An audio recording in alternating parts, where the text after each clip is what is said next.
Dạ vâng. Kính thưa quý vị, xin được chào đón các toàn thể quý vị đã có mặt trong buổi cập nhật kiến thức về chuyên khoa rối loạn chuyển hóa và các bệnh lý di truyền. Thay mặt ban tổ chức xin gửi lời chào đến tất cả toàn thể các lãnh đạo khoa phòng, trung tâm và các điểm cầu. Như hiện nay tôi đang thấy rằng là có 200 điểm cầu đang theo dõi và lắng nghe. Yeah. Yeah. So we'd like to welcome all of you to our workshop in the field of metabolic disorders and genetic diseases. On behalf of organizing committee, I'd like to send our warmest welcome to all trainees and distinguished guests. Dạ vâng, theo thống kê mới nhất thì có khoảng 8.000 bệnh di truyền và hầu hết là hiếm và khó chẩn đoán. Khả năng điều trị cũng hạn chế và những năm gần đây thì có một số tiến bộ trong điều trị và chẩn đoán cùng với những công nghệ giải trình tự thế hệ mới. Trong số các bệnh di truyền hiếm thì rối loạn chuyển hóa bẩm sinh là một nhóm và theo phân loại trong 2021 thì có 1.650 bệnh. Việc phát hiện bệnh sớm, điều trị kịp thời giúp giảm tỷ lệ tử vong và tàn tật. Hôm nay Bệnh viện Nhi Trung ương rất hân hạnh được đón tiếp bác sĩ C.Lanpher là phó giáo sư trong lĩnh vực di truyền y học tại Mayo Clinic, chuyên gia tư vấn di truyền lâm sàng tại khoa di truyền lâm sàng Rochester, Minnesota và là chuyên gia tham gia giảng dạy nhiều năm trong lĩnh vực rối loạn chuyển hóa bẩm sinh và di truyền học. Cũng như bên cạnh đó thì chuyên gia cũng đã được nhận nhiều giải thưởng và nhiều dự án về nghiên cứu khoa học. So according to the latest statistics, there are 8,000 genetic diseases, most of which are rare and difficult to diagnose, with limited treatment and treatment capabilities. In recent years, there have been some advances in treatment and diagnosis, along with new generation sequencing. So among rare genetic diseases, congenital metabolic diseases amount to around 1,650 diseases, and it is according to 2021 classification. So the early disease detection and timely treatment help reduce mortality and disability rates. Today, we are pleased to welcome Dr. C.Lanpher, Associate Professor in Field of Medical Genetics at Mayo Clinic, Clinical Genetics Consultant in Department of Clinical Genetics, Rochester, Minnesota, an expert who is actively participating in teaching, training for many years in the fields of inborn metabolic disorders and genetics, and granted in many awards and grants. Để bắt đầu chương trình hôm nay, tôi được... Dạ vâng. Vâng. So I'd like to welcome you to the speech. Yeah. I appreciate the introduction, and I really appreciate the invitation and the hospitality of the genetics team here. I'm very impressed by your center so far, and I'm looking forward to learning more over the next couple of days. Tôi xin chân thành cảm ơn lời giới thiệu rất nhiệt thành vừa rồi và lòng hiếu khách của các bạn.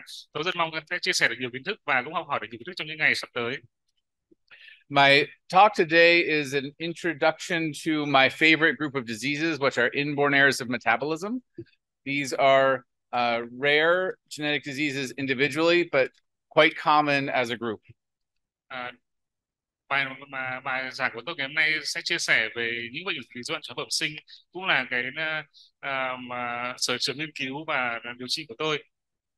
I'm going to break up this talk into a couple of sections. Initially, some approaches to diagnosis and how we do newborn screening in the United States, followed by some discussion of specific diseases. Tôi sẽ chia bài thành các nhóm bệnh khác nhau, cũng như là quy trình chẩn đoán, điều trị và sàng lọc mà chúng tôi thực hiện tại Hoa Kỳ. I find that when I talk to medical students or residents or people outside this field of medicine, they find metabolic diseases to be extraordinarily intimidating and confusing. I think because they think that we all just imagine the entire pathways all together at once. Khi mà tôi chia sẻ với những kiến thức này với sinh viên y khoa, bác sĩ nội trú hay là những người ngoài chuyên ngành y học thì đa phần mọi người đều thấy là rất là phức tạp. Có lẽ là do mọi người đều nhớ là những cái bức tranh toàn cảnh phức tạp đa dạng như này. In fact, I would argue that these are the simplest and most elegant of diseases, much more so than the vast majority of diseases that you take care of with such expertise. Nhưng mà tôi sẽ cố gắng đơn giản hóa và chúng ta sẽ nghĩ đơn giản hơn để nắm được bệnh lý này. An enzyme typically converts a substrate to a product. Enzyme sẽ chuyển hóa cơ chất thành sản phẩm. If an enzyme is blocked, patients become deficient in the product of that enzyme and the substrate accumulates.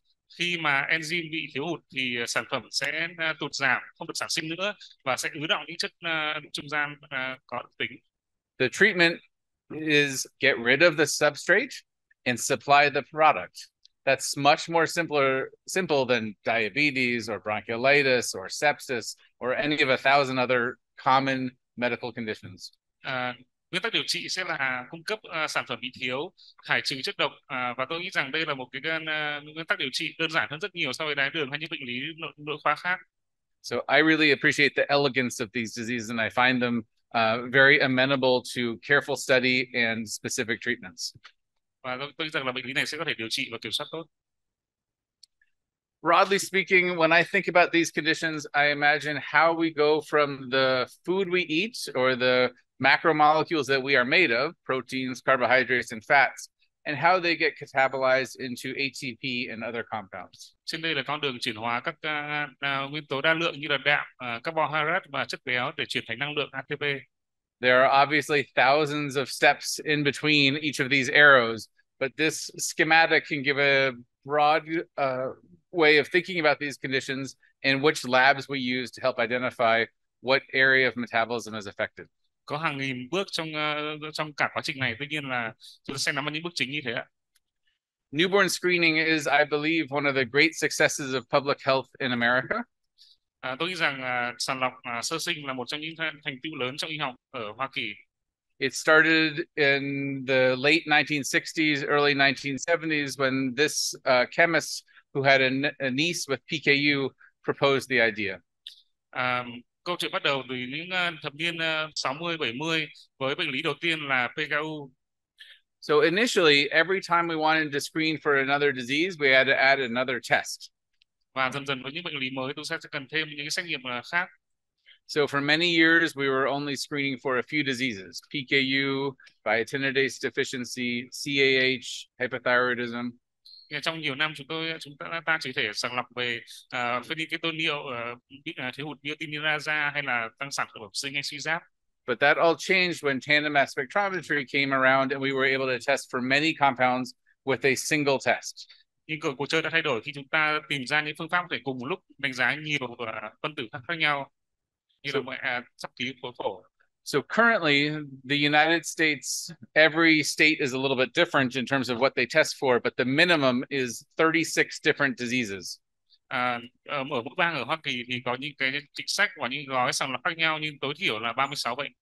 We won't go through each one, but most are detected by the tandem mass spectrometry screening, by the MSMS. Và tất cả những này thì mình có thể làm bằng một dòng thấm khô với sắc ký khối phổ kép. Recently, we've been adding other diseases like spinal muscular atrophy, the mucopolysaccharidosis, and other storage diseases. As new treatments for those conditions come around, we are more motivated to add them to newborn screening. Ngoài ra có những bệnh lý như teo cơ tủy hay là những bệnh lý như MPS. When I think about how we diagnose inborn errors, the first step is to suspect them. Bước đầu tiên để có thể chẩn đoán ra những bệnh rối loạn bẩm sinh đó là hãy nghĩ đến nghi ngờ đến chẩn đoán này. So any child that is sicker than they should be with a minor illness or has hypoglycemia, acidosis, or hyperammonemia, we should be thinking about metabolic disorders. Với tất cả những trẻ bệnh nặng, hạ đường máu hay toan chuyển hóa, chúng ta sẽ đều cần nghĩ đến bệnh lý rối loạn bẩm sinh. The first line testing might be the same as you would take in any sick infant: basic metabolic panel, pH, ammonia, lactate, and urinalysis. Những xét nghiệm đầu tiên thì giống như tất cả những bệnh lý, những xét nghiệm làm cho những trẻ nặng khác thôi, đó là khí máu, bộ xét nghiệm về chuyển hóa NH3, lactat và nước tiểu. These can't by themselves confirm a diagnosis of an inborn error of metabolism, but they can give you a strong clue that one might be present. Sau đó thì ta có thể có những xét nghiệm chẩn đoán bước 2. Second line, we would encourage testing with plasma amino acids, urine organic acids, and acylcarnitine profile. Most of these facilitated by mass spectrometry. Những xét nghiệm bước 2 bao gồm axit amin máu, axit cân liệu và axit carnitine. And then depending on a patient's specific phenotype, there are particular compounds or tests we may check for if a specific disease is of concern. Và dựa trên bệnh cảnh bệnh nhân và kiểu hình thì ta sẽ có những xét nghiệm chuyên biệt khác nhau. Newborn screening in the US typically comes back on day of life 6 or 7. on the 6th or 7th day of life is when we get the newborn screening results. Ở Hoa Kỳ thì sẽ mất khoảng 6 đến 7 ngày để có kết quả xét nghiệm về sàng lọc sơ sinh. This is fantastic for later onset diseases like spinal muscular atrophy or Pompe disease, but not fast enough for the most severe illnesses. So we can't depend on newborn screening either. And we require pediatricians and other physicians to be looking for these conditions as first line responders. Tuy nhiên thì thời gian này thì vẫn là chưa phải tối ưu để điều trị cho những thể nặng của những bệnh lý như Pompe hay SMA, thì sẽ cần phải dựa trên lâm sàng rất là nhiều. We'll skip over some of this, but when I look at a plasma amino acid profile, there are certain elevations, there are certain compounds that are more or less diagnostic for particular diseases. Things like certain distal urea cycle disorders and maple syrup urine disease. Chúng ta nhìn vào kết quả xét nghiệm axit in máu thì có những chỉ số có tính đặc hiệu và độ nhạy cao, gợi ý đến những bệnh lý rõ ràng. There are other diseases where we might get a clue about a particular disorder, but a plasma amino acid analysis itself is not enough to make the diagnosis. These include the proximal urea cycle disorders and other disorders where a particular elevation may be non-specific. Có những bệnh lý thì axit in máu chỉ đánh giá đóng vai trò là gợi ý chẩn đoán thôi. Organic acid analysis is a very useful test that can detect a wide range of different compounds in urine. Axit hữu cơ niệu thì có giá trị chẩn đoán. Chúng ta tìm thấy rất nhiều những cái hợp chất bất thường trong nước tiểu. There are certain compounds that are more or less pathognomonic, meaning that if they're present at all, it confirms a diagnosis of a specific genetic disease. Có một số rối loạn chuyển đổi bẩm sinh có thể chẩn đoán xác định nhờ axit hữu cơ niệu này. Acylcarnitine profile is an important test that detects all the different compounds that are bound to carnitine. Carnitine is an important molecule that helps many processes, but importantly, fats getting shuttled across the mitochondrial membrane. Về acylcarnitine qua MS thì là một xét nghiệm có giá trị trong đánh giá chẩn đoán những chuyển hóa trong axit béo như axit hữu cơ. When you look at an acylcarnitine profile, you'll see it broken down by different sizes of compounds attached to carnitine by the number of carbons. So C2, C4, C6, and on, different numbers of carbons attached to the carnitine. Khi ta nhìn vào xét nghiệm acylcarnitine thì ta thấy những chỉ số khác nhau khi mà được gián hóa carnitine như là C3, C4, C5 và gợi ý những cái bệnh lý chuyên biệt. As a general rule of thumb, and of course there are exceptions, if there's an elevation of even numbered acylcarnitine, so 6, 8, 10, 12, 14, 16, that indicates a disorder of fatty acid oxidation. Nguyên tắc là khi tăng tích tụ những axit béo, acylcarnitine chuỗi dài thì gợi ý đến axit béo. And if odd number chain fats, so a C3 or C5, those indicate organic acidemias. C3, C5 khi chuỗi ngắn đó thì gợi ý đến bệnh lý hữu cơ, bệnh lý axit hữu cơ. Before we get into specific diseases, one of the main important concepts I want to get across is that these patients get into their most trouble when they are catabolic. Trước khi đi vào chi tiết điều trị từng bệnh thì ta sẽ cần nắm rõ những nguyên tắc xử trí của rối loạn chuyển hóa bẩm sinh. Most of us break down the food we eat and can generate a very small amount of ATP and a very small amount of metabolic activity relative to our capacity. When we are sick, when we have a fever or are fasting, our metabolic turnover, our metabolic rate increases dramatically. Khi mà cơ thể thiếu năng lượng thì chuyển hóa cơ thể sẽ biến đổi rất rõ rệt, sốt, ốm, nôn. And so these babies and these children are often okay when they are healthy, when they are not under physiologic stress.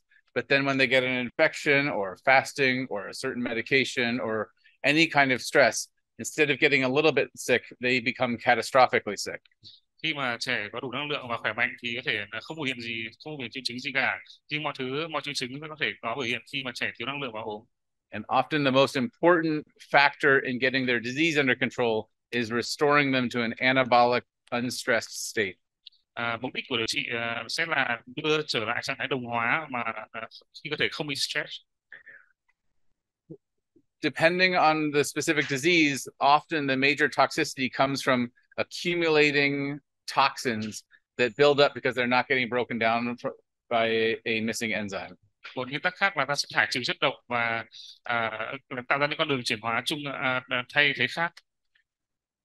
One of the most common things we do when patients have hyperammonemic crisis or hyperleucinosis in the setting of maple syrup urine disease is hemodialysis or hemofiltration.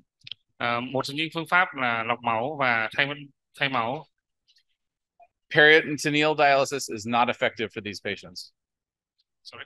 Peritoneal dialysis is ineffective for these patients. I don't know if peritoneal, like dialysis on the peritoneal cavity.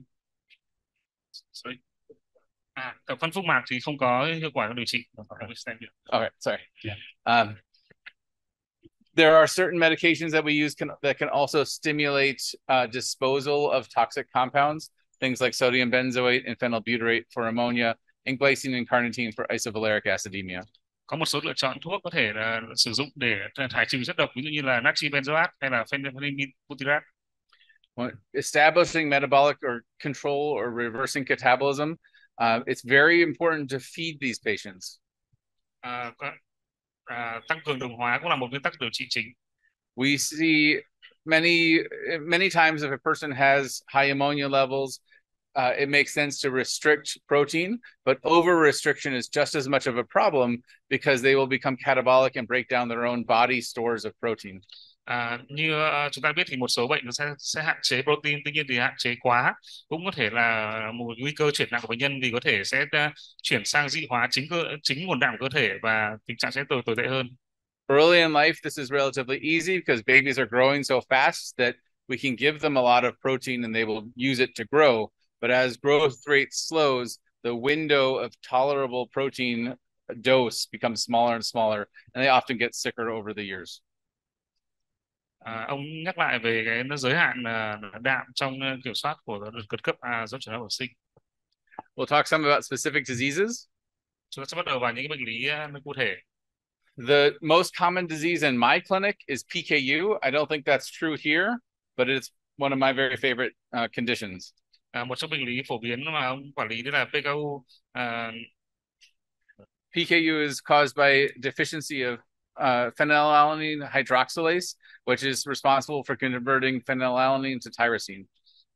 Bệnh lý PKU là do thiếu hụt enzyme PAH chuyển hóa phenylalanine trở thành tyrosine. And the toxicity of PKU comes both from excess phenylalanine accumulation, but also from tyrosine deficiency. Cơ chế bệnh sinh của PKU thì cả tăng phenylalanine và thiếu hụt tyrosine. Tyrosine is an essential precursor to multiple neurotransmitters, particularly dopamine, norepinephrine, and epinephrine.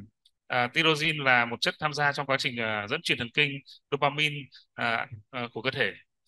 Untreated, patients with this develop severe intellectual disability, microcephaly, seizures, and are hypopigmented. Bệnh nhân phenylketonuria không được điều trị thì sẽ để lại hậu quả là thiểu năng trí tuệ, đầu nhỏ, co giật hoặc là giảm sắc tố da. And in my country, this is one of, if not the most common inborn error of metabolism. Ở Hoa Kỳ thì đây là một trong bệnh lý rối loạn chuyển hóa bẩm sinh phổ biến nhất. The treatment, at least when we first diagnose a baby with this, is a phenylalanine reduced diet. It cannot be completely free of phenylalanine because it is an essential amino acid, and so they do need some. Nguyên tắc đầu tiên của điều trị PKU đó là chế độ ăn giảm phenyl, và đây không thể là một chế độ cắt bỏ hoàn toàn được, bởi vì phenylalanine cũng là một cái acid amin thiết yếu của cơ thể. So we will typically in a newborn use a combination of phenylalanine-free formula specifically made for PKU and breast milk or typical baby formula as their source of natural protein and of phenylalanine. Vì thế nên chúng tôi cũng thường ở trẻ sơ sinh thường kết hợp sữa phenyl free với sữa mẹ hoặc là sữa công thức thông thường để đảm bảo được cái nguồn phenylalanine tự nhiên. This requires a lot of work and very close follow-up. We typically check amino acid levels 1 or 2 or sometimes 3 times a week, check weight, and adjust their formula mixture a couple of times a week over the first few months of life. Và việc này thì rất là kỳ công, vì một tuần mình sẽ cần phải kiểm tra acid amin khoảng độ 3 lần và cân nặng điều chỉnh theo cân nặng của trẻ để tinh chỉnh cái tỷ lệ giữa sữa phenyl free và sữa công thức thông thường. An essential member of the team is our dietitians who have expertise in this and are the first point of contact for the families. Và vai trò của bác sĩ dinh dưỡng là rất quan trọng. Fortunately, we have some other options for older patients. Tetrahydrobiopterin is a cofactor for the enzyme, and some patients have mutations that alter the shape of the enzyme, and giving high doses of tetrahydrobiopterin can normalize the enzyme activity. And so that's a very nice option for a subset of patients. Và một cái thuốc là tetrahydrobiopterin cũng là một lựa chọn tốt, vì đây là một cái đồng vận thiết yếu với enzyme và có thể cải thiện được cái tình trạng này. And then the most recent addition to our toolkit is pegvaliase, which is an injectable form of phenylalanine ammonia lyase. It's not the same enzyme that they're missing, but it does break down phenylalanine. Một lựa chọn khác là chế phẩm pegvaliase, một dạng tiêm tĩnh mạch, tuy không phải là cái enzyme bị thiếu nhưng cũng giúp chuyển hóa phenylalanine. This is very effective for patients who can tolerate it, but the risk is a very high rate of anaphylaxis and injection site reactions. Đây là một lựa chọn tốt vì nhiều bệnh nhân đáp ứng tốt, tuy nhiên là có nguy cơ của viêm não và có tổn thương tại vị trí tiêm, vì đây là thuốc đường tiêm. This is a patient of mine eating his first hot dog after being tried on tetrahydrobiopterin and having a very favorable response. His diet had been almost entirely formula up to 10 years of age, and he was thrilled to be eating what the rest of his family was eating. Chúng ta để thấy bệnh nhân của ông rất hạnh phúc khi bắt đầu được ăn một miếng bánh mì kèm thịt sau khi được điều trị và có đáp ứng tốt. I talked a little bit about how patients do when they're untreated, but the most important thing is we have to treat them before they develop symptoms for it to be effective. And so this is a big success of newborn screening. Chúng ta để thấy là cái tiên lượng rất tệ của bệnh nhân lý PKU này không được điều trị, vì thế sẽ cần phải sàng lọc từ thời kỳ sơ sinh. The main things we see are these patients do not develop crises. They don't come into the hospital. They're not acidotic or hyperammonemic. The damage is slow and progressive over months. And so treating in the absence of those symptoms can be challenging to engage with and motivate families to stay with the program. Và chúng ta biết là bệnh lý PKU này không nhập viện vì hạ đường máu hay plan chuyển hóa như bệnh khác, mà sẽ tiến triển từ ảnh hưởng đến phát triển tinh thần của trẻ, vì thế cũng rất khó để điều trị sớm và động viên gia đình tuân thủ điều trị. But the rewards are significant. I have some patients who are adults now who are physicians or other highly educated professionals doing very well. Nhưng rất vui tôi cũng có một số bệnh nhân PKU mà là tăng trưởng lớn, đi học, đi làm bình thường. Let's next talk about urea cycle disorders. Tiếp theo chúng ta sẽ chia sẻ về bệnh lý rối loạn chuyển hóa chu trình ure. I just saw a number of patients with this family of disorders up on in your metabolic wards. Tôi vừa mới đi buồng và có thấy được có một vài bệnh nhân rối loạn chuyển hóa ure ở trên khoa phòng. As a reminder, the urea cycle is the system that is responsible for eliminating excess nitrogen in the form of ammonia and aspartate by converting it to urea, which is then excreted in our urine. The urea cycle is the system by which excess nitrogen, mainly in the form of ammonia, is converted into urea for renal excretion. Yes. Chu trình ure là chu trình chuyển hóa ammonia chuyển thành urea và thải qua nước tiểu. The entire urea cycle is present in our liver, but components of it are also present in other organs, specifically the intestines and the kidneys. Phần lớn chu trình thì nằm tại gan, tuy nhiên có một số chu trình ngoại viên thì nằm ở thận hoặc là ở ruột. This is a picture of the urea cycle. Nitrogen in the form of ammonia and aspartate through multiple enzymatic steps ends up as urea. Chúng ta để đây là hình ảnh sơ đồ của chu trình ure, đi từ ammonia qua aspartate và sản phẩm cuối cùng là urease. A very important intermediate step in this process is the production of arginine. This doesn't show all of the different things arginine does, but arginine is in the middle of many different metabolic pathways and is a very important molecule for many systems. Trong đó thì arginine cũng là một khâu rất quan trọng, vì arginine có đóng vai trò quan trọng trong nhiều chu trình chuyển hóa khác. One highlighted here is that it is the precursor for nitric oxide. So nitric oxide synthase converts arginine into nitric oxide and citrulline, which replenishes part of the cycle.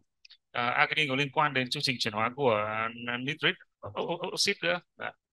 Patients who have no urea cycle activity because of severe mutations in any of the steps typically present in the newborn period with severe hyperammonemia.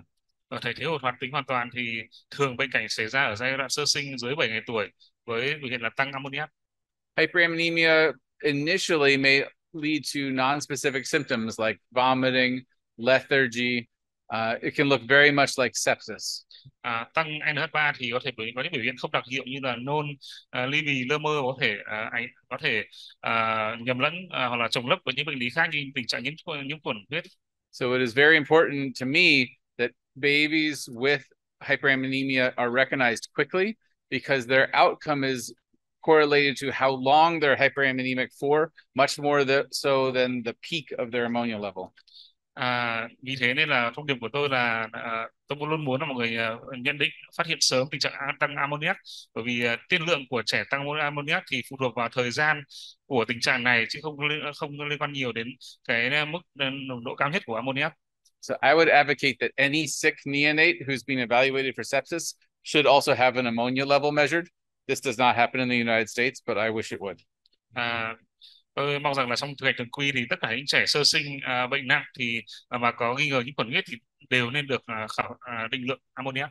One clue is that many of these patients will present with respiratory alkalosis. The CNS edema leads to hyperventilation. Một cái dấu hiệu đó là có kiềm hô hấp và do tăng thông khí, nhịp thở nhanh. So the presence of either respiratory alkalosis or metabolic acidosis is one of the first questions I ask when I see a baby with high ammonia levels to know if I'm dealing with a urea cycle disorder or an organic acidemia. Vì thế khi máu kiềm hô hấp hay toan chuyển hóa là câu đầu tiên khi tôi hỏi về một bệnh lý của bệnh nhân có tăng ammoniac. So again, the very first step is you have to suspect these diseases. And so if you're thinking any possibility of a metabolic disease in a sick baby or a sick older child, check an ammonia. Vì thế bước đầu tiên là phải nghi ngờ đã, và nếu có những bệnh nhân nghi ngờ như vậy thì bước đầu tiên là ta sẽ cần phải kiểm tra ammoniac máu. If you find high ammonia levels, to help figure out which disorder we're dealing with, plasma amino acids, acylcarnitine profile, urine organic acids can help with the next steps. Và khi mà có tình trạng tăng ammoniac máu rồi thì ta sẽ cần làm acid in máu, acid carnitine và acid hữu cơ niệu để gợi ý những bệnh lý cụ thể tiếp. I do think it's important to also complete a sepsis evaluation. Patients can have both urea cycle disorder and infections. Sorry. I do think it's important to continue a sepsis evaluation because people can have urea cycle disorders exacerbated or made worse by an infection. Yes. Ông khuyến cáo là chúng ta sẽ cùng đồng thời điều trị cả tình trạng nhiễm trùng kèm theo nữa, vì thường sẽ kèm theo nhau. One important infection to be aware of is herpes hepatitis in a newborn can specifically disrupt the urea cycle and lead to very high ammonia levels. So herpes infections of the liver can lead to very high ammonia levels. Còn một cái điểm lưu ý nữa đó là nếu mà tình trạng nhiễm herpes ở gan có thể làm tăng ammoniac rất là cao. This is just to show that depending on which enzyme is deficient, we will see excess and deficiencies of different steps of the urea cycle. Ở trên sơ đồ này thì khi thiếu hụt những men nào thì chất nào sẽ tăng, chúng ta có thể thấy trên sơ đồ của từng slide bác cái chuyển.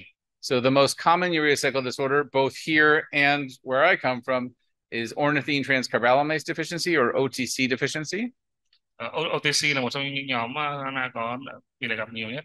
So if this enzyme is deficient, we see high ammonia, high glutamine, and high orotic acid from carbamyl phosphate going down a different metabolic pathway.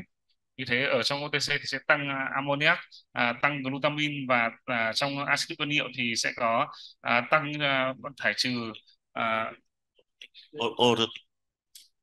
orotic acid. Orotic acid, yes.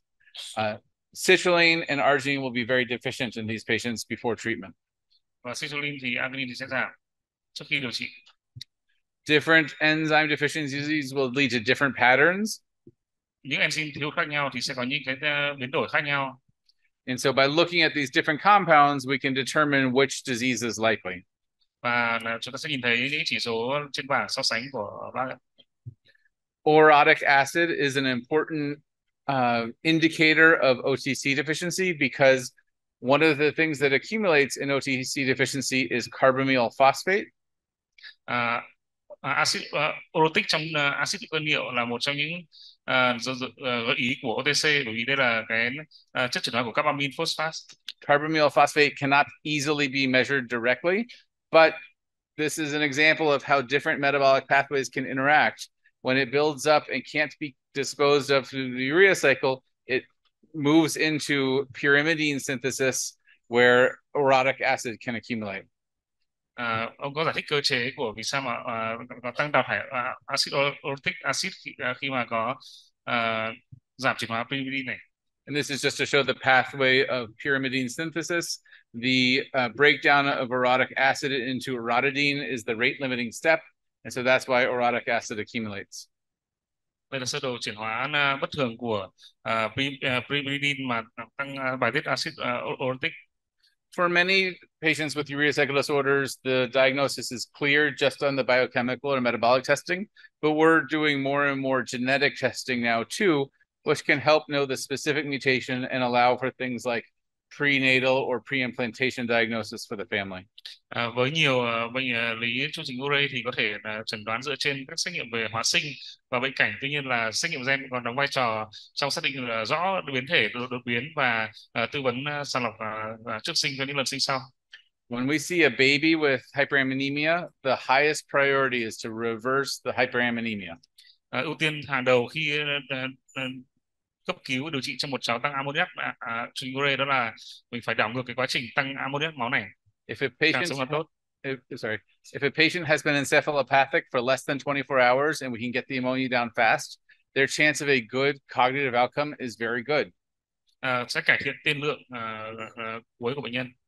If they have had symptoms for 48 or 72 or more hours, regardless of what we do, they're going to have severe brain damage and poor outcome. Nếu tình trạng tăng nước máu này mà kéo dài trên 24 giờ thì tổn thương não sẽ là rất rõ ràng, và cho dù chúng ta làm những việc sau đó tốt thế nào đi nữa. So early recognition is the most important step in saving these children's lives. Vì thế phát hiện sớm tăng nước máu là một trong những nguyên tắc hàng đầu của điều trị này.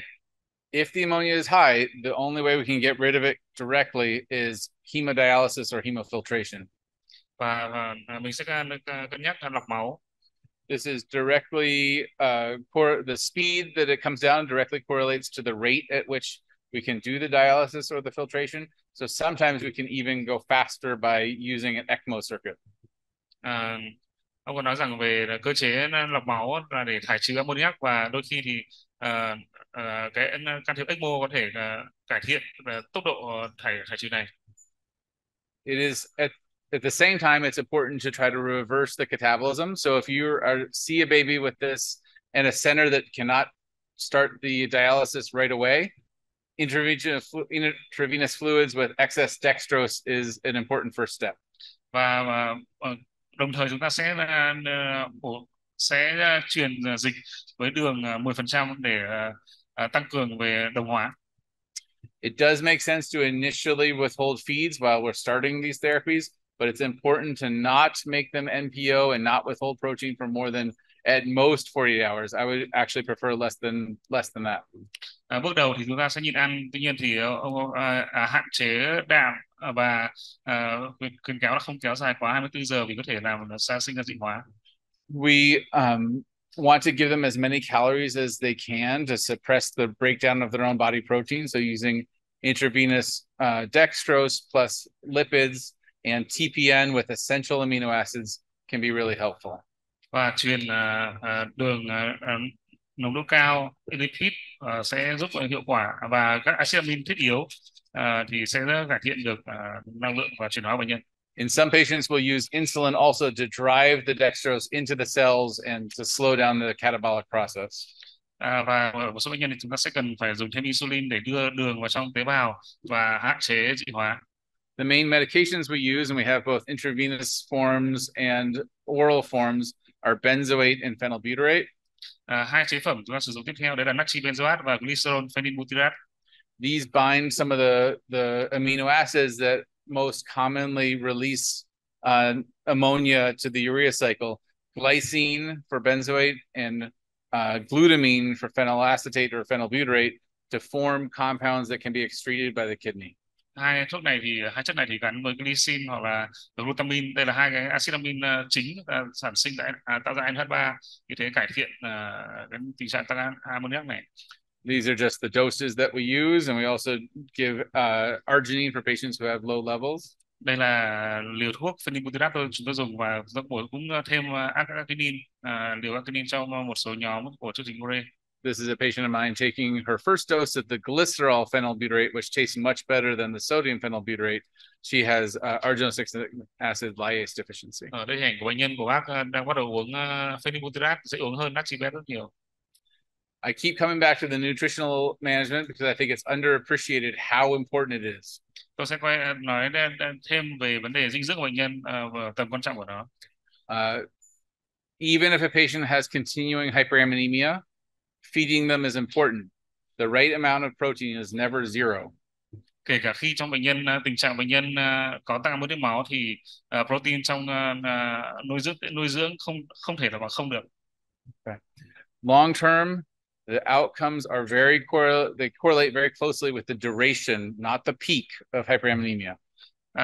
Về tiên lượng dài hạn thì cái tiên lượng về thần kinh và phát triển thì liên đới chặt chẽ đến thời gian tăng ammoniac máu, chứ không liên quan đến đỉnh ammoniac máu. At our center, any baby with neonatal onset urea cycle disorder and severe hyperammonemia, if we can reverse it fast enough, would be a candidate for liver transplant. Ở một số bệnh nhân dối loạn chuyển ure thể sơ sinh ở trung tâm chúng tôi thì một số trẻ đã trở thành ứng viên của ghép gan. We typically do liver transplants between 2 and 4 months of age in this population, and their outcomes are very good. Và chúng tôi thường ghép gan ở nhóm khoảng 4 tháng tuổi và tiên lượng rất tốt. I am not a surgeon, but the surgeons tell me that these are very, very appealing patients to do transplants in because their anatomy is normal and their liver is otherwise healthy. Tôi không phải là phẫu thuật viên, tuy nhiên thì các bác phẫu thuật viên nói với tôi rằng là ở nhóm trường ure này thì là một ứng viên rất tốt của ghép gan vì không có bất thường cấu trúc giải phẫu và nhìn chung là gan là bình thường, vì thế nên là tương đối thuận lợi trong chương trình trong phẫu thuật ghép gan. And their outcomes after transplant are excellent. This is a cure. Và tiên lượng của ghép gan trong điều trị chương trình ure là rất tốt. Đây gần như là một chữa trị và khỏi bệnh. This just shows some outcomes. Historically, before we had our modern medications and transplant options, about half of all the babies we saw died in their first year of life. Ở nhóm bệnh nhân mà không có hoạt tính enzyme thì có khoảng một nửa sẽ tử vong trước 1 tuổi. With the newer intravenous benzoate and phenylacetate mix, that number came down significantly. Khi mà trong cái thử nghiệm liên quan đến chế phẩm natri benzoate và phenylacetate trộn, tức là amonun, thì cái tỷ lệ tử vong này giảm còn 27%. But still, these patients got worse and worse over the years because as their growth rate slowed, their ability to tolerate protein went down. They would have additional hyperammonemic episodes, more brain damage. And so we really have moved to early transplant. Khi trẻ càng lớn thì cái tổn thương não, tổn thương sẽ tiến triển do liên quan đến mức độ hấp thu protein, vì thế chúng ta sẽ cần cân nhắc ghép gan sớm. This shows the rate of survival based on the age of presentation. This is old data. Our patients are doing better now, fortunately. Đây là tỷ lệ sống sót của bệnh nhân. Đây là dữ liệu cũ rồi, bây giờ thì đã khá hơn. Moving away from the urea cycle disorders into the disorders affecting branch chain amino acids. Chúng ta sẽ chuyển từ bệnh lý dối loạn chuyển ure sang bệnh lý axit amin chuỗi nhánh. The most common in the US are maple syrup urine disease, methylmalonic and propionic acidemia, and isovaleric acidemia. Đây là những nhóm bệnh phổ biến nhất, đó là MSUD, methylmalonic acid, propionic acid và isovaleric acid. I think these are all relatively common for you all as well. Và tôi biết rằng là đây cũng gặp những bệnh nhân như vậy. This just shows the pathway. I know biochemical pathways aren't for everybody, but I like looking at them. Đây là cái chu trình chuyển hóa của chuỗi nhánh này. These disorders all have a similar presentation. Again, it's very much like the urea cycle disorder patients. They appear well at delivery because the placenta has been clearing all the toxic compounds. Khi trẻ mới sinh trong những giờ và ngày đầu tiên thì trẻ không có biểu hiện gì bất thường cả, vì năng lượng được cung cấp đủ từ nhau thai của mẹ. And then within a few days of delivery, they are becoming more and more drowsy, feeding poorly. That evolves into a coma with brain edema. and then worsening vomiting, seizures, and eventually death if not treated. Và chỉ sau vài ngày sau sinh thì trẻ ăn kém dần, kém chơi, ly bì, rồi dần dần có biểu hiện phù não, thoát phồng, rồi giảm chịu lực cơ, khó thở, co giật, hạ thân nhiệt, vân vân. The lab findings depend on the specific disease, but we'll talk about that next. Và biến đổi xét nghiệm thì tùy thuộc vào từng bệnh cụ thể. So maple syrup urine disease is a disorder of the branch chain keto acid dehydrogenase enzyme. Bệnh lý MSOD thì là thiếu hụt của keto acid dehydrogenase chuỗi nhánh. There are actually 3 different genes that can lead to MSCD. Có 3 cái gen khác nhau có thể gây ra tình trạng bệnh lý này. And this leads to accumulation of these specific unusual keto acids in multiple tissues that have a distinctive smell that gave the disease its name. Cái thiếu hụt enzyme này thì dẫn đến tích tụ hyoxo keto acid trong máu bất thường và tạo ra cái mùi đặc trưng. So if any of you have smelled babies with maple syrup urine disease, it's very distinctive. It smells like toasted or burnt sugar or maple syrup. Nếu mà ta ngửi đến mùi đường cháy, nó mùi rất là đặc trưng của bệnh lý MSOD này. One important compound to look for on amino acids is allo-isoleucine. This is a compound that is not present in any of our blood or urine, but it would be present in patients with MSCD. Chúng ta cần để ý đến cái chỉ số allo-isoleucine này. This is one of the very first steps in the conversion of the branched chain amino acids, leucine, isoleucine, and valine, into their metabolism. Khi mà thiếu hụt những enzyme đó thì sẽ tăng những chất như trên sơ đồ. One of the things that always scares me about MSCD is that it does not have very distinctive lab findings on the basic tests you do on a sick newborn. So they're not typically strikingly dehydrated or acidotic or hyperammonemic, unlike the other disorders we're talking about. Ngoài cái mùi ra thì các xét nghiệm cơ bản gần như sẽ không có bất thường gì cả, không có mất nước, không có toan, không có nhiễm toan, không tăng hoặc là chỉ tăng nhẹ ammoniac máu và công thức máu thì bình thường. One clue can be ketones on a urinalysis. It's very unusual for a newborn to produce ketones, even if they're hypoglycemic. If you see a lot of ketones, that's a strong clue that there might be an inborn error of metabolism. Tuy nhiên thì trong tổng tiết tiểu thì sẽ có tăng thể cetone rất là nhiều. Đây là một cái dấu hiệu gợi ý. Elevated leucine is an emergency, just like high ammonia. Elevated leucine is an emergency, very similar to hyperammonemia. Tăng leucine trong máu thì cũng có mức độ nguy hiểm như tăng ammoniac máu vậy. And dialysis or hemofiltration is the most effective way to bring it down fast. Và lọc máu thì là cách duy nhất để có thể giảm nhanh cái mức độ leucine này. We also have specific formulas and specific TPNs with mixtures of amino acids that have all the things they need and none of the amino acids that are dangerous for them. Chúng tôi có cái công thức nuôi dưỡng tĩnh mạch chuyên biệt cho trẻ MSOD, cao năng lượng, giảm protein để nuôi dưỡng tĩnh mạch và nuôi dưỡng đường ruột. Among the 3 branched chain amino acids, leucine is the dangerous one, and so we restrict leucine most carefully. And in fact, we'll often supplement isoleucine and valine to reduce catabolic stress. Rồi, ta sẽ giảm leucine, tăng isoleucine và valine. A small minority of patients with this disease have mutations that respond to high-dose thiamine. So we always try that, though in my experience, it has only very rarely been effective. Có một số nhóm nhỏ bệnh nhân thì có đáp ứng với thiamine khi bổ sung. These patients, similar to the urea cycle disorders, will have episodic decompensations and crises with catabolic stress, and there's a very high risk for death from herniation due to brain swelling. Cái tình trạng này thì sẽ có những đợt cấp bất bù và nguy cơ đột tử do thoát vị não. These patients are also cured by liver transplant. Đây cũng là bệnh lý có thể chữa trị. But liver transplant is a cure. Là có thể chữa trị bằng ghép gan được. And one of the very appealing things about liver transplant for these patients is they also make very good liver donors. Yeah. So the liver taken out of a patient with maple syrup urine disease can be used for another patient who also needs a liver transplant.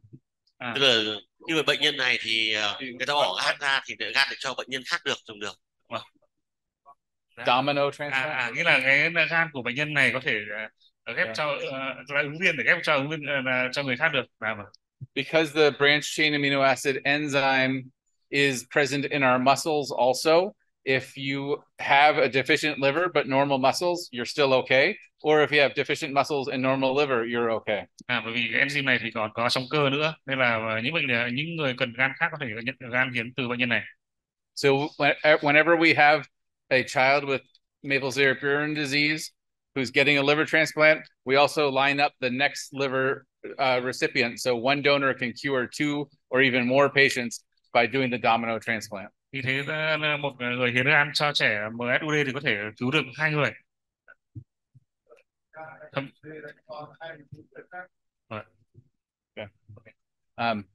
Next, we'll talk about methylmalonic acidemia and propionic acidemia. Tiếp theo tôi sẽ chia sẻ về bệnh lý axit methylmalonic và propionic. These are sequential steps in the catabolism of isoleucine, valine, certain odd chain fatty acids, and other amino acids. Đây là bước tiếp theo của chuyển hóa isoleucine và valine. There are some subtle differences between these two diseases, but they're very, very similar. And for people who don't focus on inborn errors, I think it's reasonable to think about them as the same. Rồi có thể lẫn hai thứ với nhau, nó giống nhau lắm. Vâng, có nghĩa là bối cảnh giống nhau. Sorry. Okay. The dangerous compound in both diseases is mainly propionic acid, which is a poison that affects many other metabolic pathways. Chất độc tích tụ gây bệnh đây ở cả hai bệnh thì đều là axit propionic. The best tests for these conditions are urine organic acids. There are specific compounds that are only present when these diseases are present. Và axit hydronium là một xét nghiệm có tính chẩn đoán vì chỉ có một số chất đặc hiệu gợi ý ra hai bệnh lý này. These are the two enzymes, so propionic acid and methylmalonic acidemia, and propionic acid accumulates in both disorders. Đây là cái enzyme bị thiếu và hai chất thì có tăng lên. These patients are typically extremely sick with severe dehydration, high anion gap acidosis, ketosis, hyperammonemia when they first present. Bên cạnh thì sẽ có mất nước nặng, những toan chuyển hóa, tăng nhung gáp, tăng tiết thể cetone và tăng ammoniac máu. We treat them at least initially similar to maple syrup urine disease and the urea cycle disorders with aggressive rehydration and calories to help reverse the catabolism. Ta sẽ bù dịch và cung cấp năng lượng để đảo ngược quá trình chuyển hóa. Dietary restriction is helpful. Carnitine supplementation is very helpful for these patients because carnitine can bind propionic acid into a less toxic form. Lọc máu hay là carnitine cũng là những liệu pháp bổ sung có hiệu quả. Patients will also make so much propionyl carnitine or methylmalonyl carnitine that they will become deficient in free carnitine, which is essential for other systems and pathways. Do bệnh nhân sẽ có thiếu hụt carnitine tự do thứ phát trong bệnh cảnh này. We also use antibiotics periodically to help reduce gut flora, which is a major source of circulating propionic acid. Chúng ta cũng điều trị thêm với metronidazole để giảm sinh axit bất thường trong hệ khuẩn ruột. These are very, very difficult diseases to treat, and many patients do poorly despite our very best efforts. Bệnh cảnh sẽ khác nhau và tiên lượng cũng sẽ khác nhau. A small subset of patients are responsive to high-dose vitamin supplementation, so that's worth trying, but it's been very rare that it's been effective in my experience. Có một số bệnh nhân thì sẽ có đáp ứng với các vitamin bổ sung, tuy nhiên thì rất hiếm. Nhóm này thì có tiên lượng rất tốt. These patients will typically develop basal ganglia disease and movement disorders, renal failure, cardiomyopathy, and there's high risk for pancreatitis and other end organ damage. Ở nhóm bệnh nhân này thì có tiên lượng thần kinh không tốt, tiến triển tổn thương suy thận mạn, tổn thương thần kinh tim cũng như là những bệnh lý của ly thương bì hay là viêm tụy. I've taken care of many of these patients, and while some have made it to adulthood, many have not. Có một số bệnh nhân thì đến được với tuổi trưởng thành nhưng một số thì không.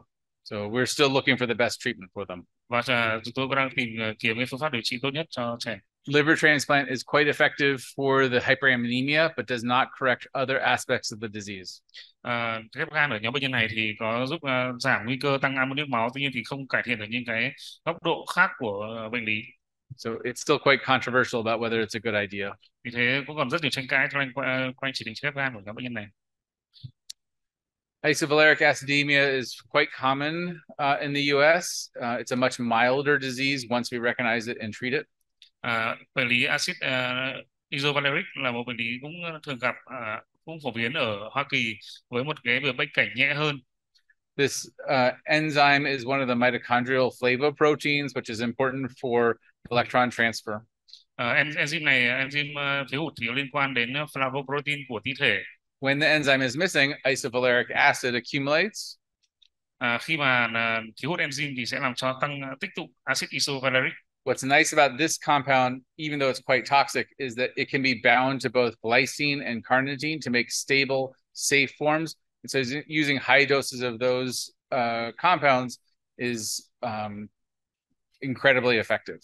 Ở những phức hợp như là isovaleric và isovaleric carnitine thì ổn định hơn và có thể thải trừ qua đường thận được. I've seen quite a few patients that were treated before symptoms started, and they are normal, active, healthy teenagers or adults now. Tôi có chứng kiến nhiều bệnh nhân được điều trị ở phát hiện sớm thì trẻ phát triển tăng trưởng bình thường, có thể đi sống vui vẻ ở tuổi vị thành niên hay tuổi trưởng thành. I've also seen quite a few who had delayed recognition of the disease and had severe brain damage with their initial episode and will never be the same. Nó khác biệt với những bệnh lý mà có tổn thương nặng khác. Isovaleric acid presents very similar to methylmalonic acidemia and propionic acidemia, except for the addition of a very distinctive and quite gross odor. They smell very bad. Yes, cái bệnh cảnh của cái isovaleric này thì tương tự với hai nhóm trên là methylmalonic và acid propionic, nhưng thường là nó nhẹ hơn một chút.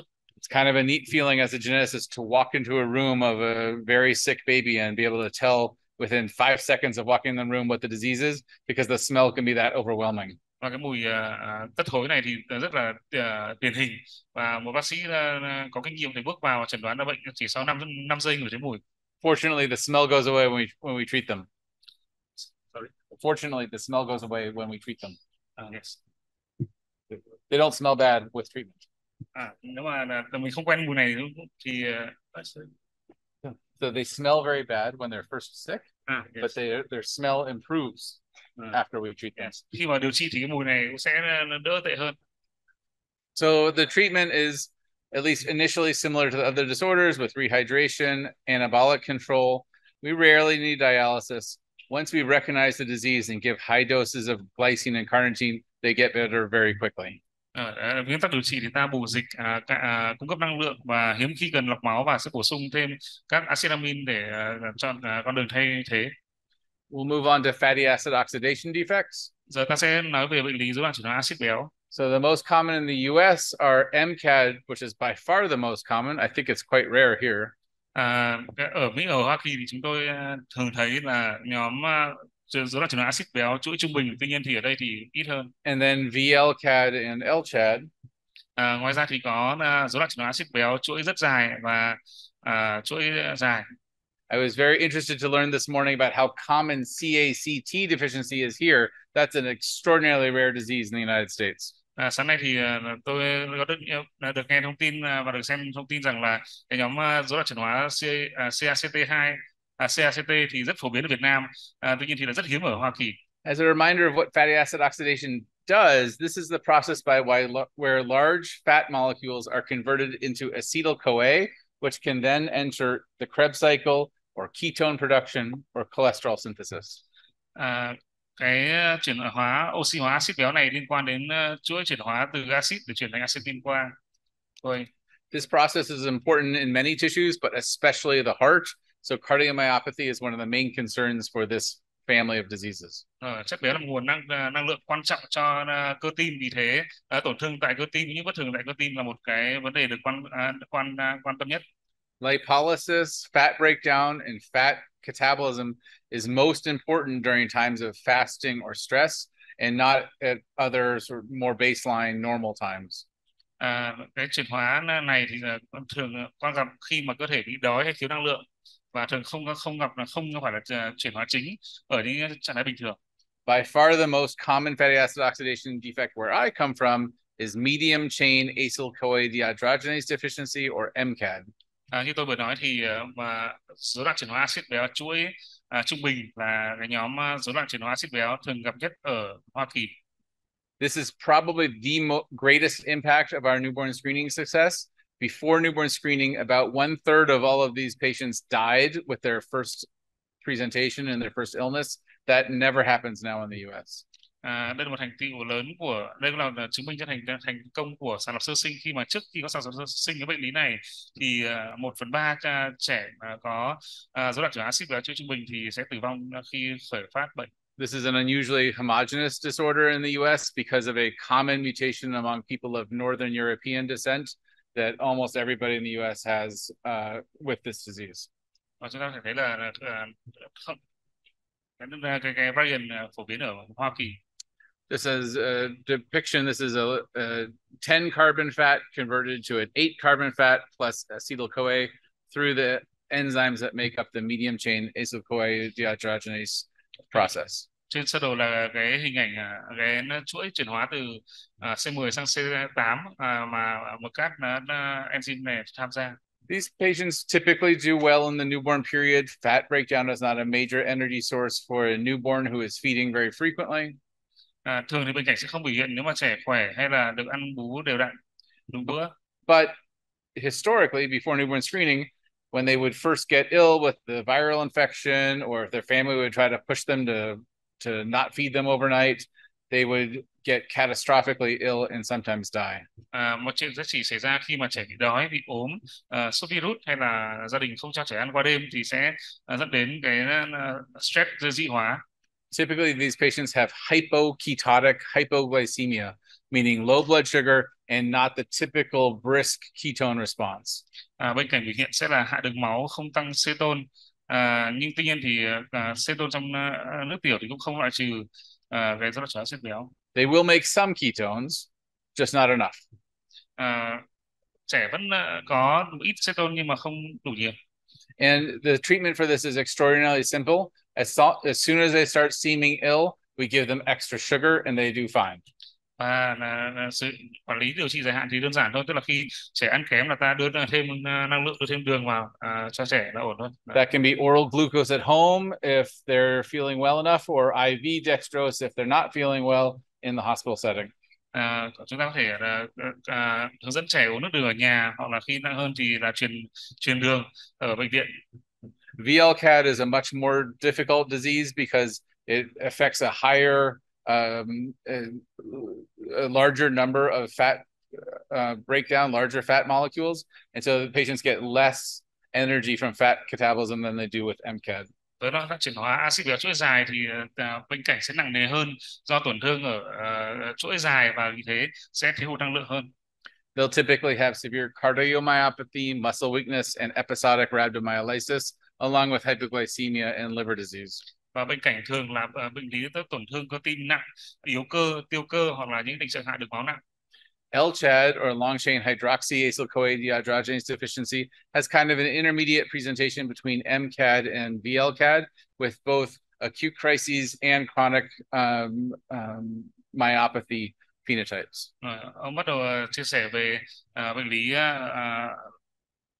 LCHAD, tức là rối loạn chuyển hóa axit béo chuỗi dài, cái men là dehydrogenase. Yeah. An interesting clue about this disease can be found during the pregnancy. Women who have acute fatty liver pregnancy are more likely to have a fetus and baby with this disease. So pregnancies where a fetus has this disease frequently have the mom will have acute fatty liver pregnancy.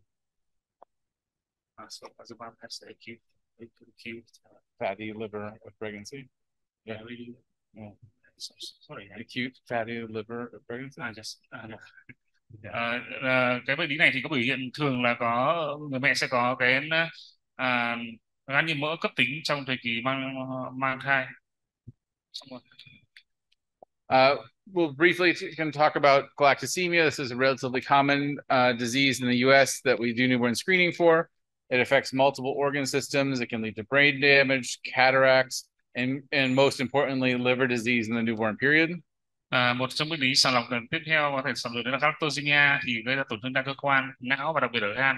The enzyme is GALT, and it's responsible for the conversion of galactose and between galactose and glucose. Và cái thiếu hụt do thiếu hụt enzyme GALT này chuyển hóa như trên sơ đồ. There are two other enzymes that can also have mutations and genetic diseases: galactokinase deficiency and galactose deficiencies. Those are milder versions of the same condition. Ngoài ra thì cũng có hai enzyme mà nếu khi thiếu hụt do đột biến gen cũng gây ra bệnh cảnh tương tự. These patients typically present with vomiting, diarrhea as a newborn, with liver failure, often cataracts, and then E. coli sepsis is specifically common. Bệnh cảnh thường có nôn, tiêu chảy thời kỳ sơ sinh, có tổn thương gan và nhiễm khuẩn E. coli. This is one of the diseases that has been on our newborn screening for a long time, and it causes us some difficulty because the enzymatic testing can be affected by weather, humidity, and heat. And so on hot summer days, we're much more likely to get false positives. Đây là một cái bệnh lý được sàng lọc sơ sinh từ lâu rồi, tuy nhiên là có nhiều yếu tố có thể ảnh hưởng đến giá trị dương tính hay âm tính của sàng lọc đó. Ví dụ trong những ngày mà thời tiết khó khăn, thời tiết nóng thì có thể có những dương tính giả nhiều hơn. The treatment takes galactose out of the diet, and so a soy-based formula is life-saving for these patients. Về điều trị thì ta sẽ lựa chọn chế độ ăn hạn chế galactose như là sữa từ các chế phẩm từ đậu. Long term, using soy formula eliminates the possibility of severe liver disease, but there are still clinical effects, including declining IQ over time and premature ovarian failure in women. Về cái kết cục tiên lượng lâu dài thì bệnh nhân sẽ có giảm trí thông minh theo thời gian, cũng như là có rối loạn về chức năng về sinh dục ở trẻ nữ. There are many patients that have mild enzyme deficiencies. The Duarte variant is particularly common in the US. These are not clinically significant and we don't typically treat them. Có một số một số người thì có mang cái biến thể nhẹ hơn, vì thế cũng không có biểu hiện lâm sàng và không cần điều trị gì. So to summarize, the main messages I want the generalists to remember are that these patients get much sicker than they should during times of catabolic stress, and that the most important part of the diagnosis is the first person to think about it, recognize it, and test for it. Như vậy thì tóm tắt lại thì những cái cơn mất bù chuyển hóa này thì thường khởi phát do dị hóa, và chúng ta sẽ cần thông điệp thứ hai đó là muốn nói rằng chúng ta sẽ cần nghi ngờ và nghĩ đến bệnh lý do chế phẩm sinh ở những bệnh lý như bác đã nói trong bài. I hope some people in the audience who don't do this for a living are excited about these patients and will join the metabolic team here, because these are fascinating diseases to take care of and very rewarding. Oh, I'm sorry. I said, I hope that some of the people early in their career who are still trying to decide on the specialty choose genetics, because you have a good team of mentors here, and these are very rewarding patients to take care of and very fascinating. Tôi rất mong rằng trong những bác sĩ trẻ ngồi đây thì sẽ có những bạn chọn khi lựa chọn chuyên khoa thì sẽ lựa chọn chuyên khoa nội tiết, chẩn đoán di truyền, liệu pháp phân tử của trung tâm, vì là ở đây tôi có thể thấy là đây là một đội ngũ rất tuyệt vời. I would be happy to take any questions.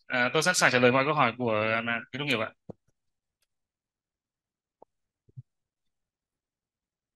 Thank you. Thank you. Thank you so much, Dr. C.Lanpher, for your wonderful sharing and extensive experience. Có hai câu hỏi gì không nhỉ? Chắc là bác sĩ Xoay rất là xì xào về ECMO trong...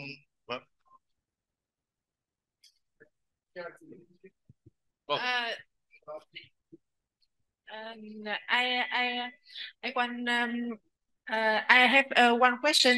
I listen you talk about the ECMO in induced hyperammonia, and I wonder when you indication for ECMO for hyperammonia, and I want to know about mechanism of ECMO for high.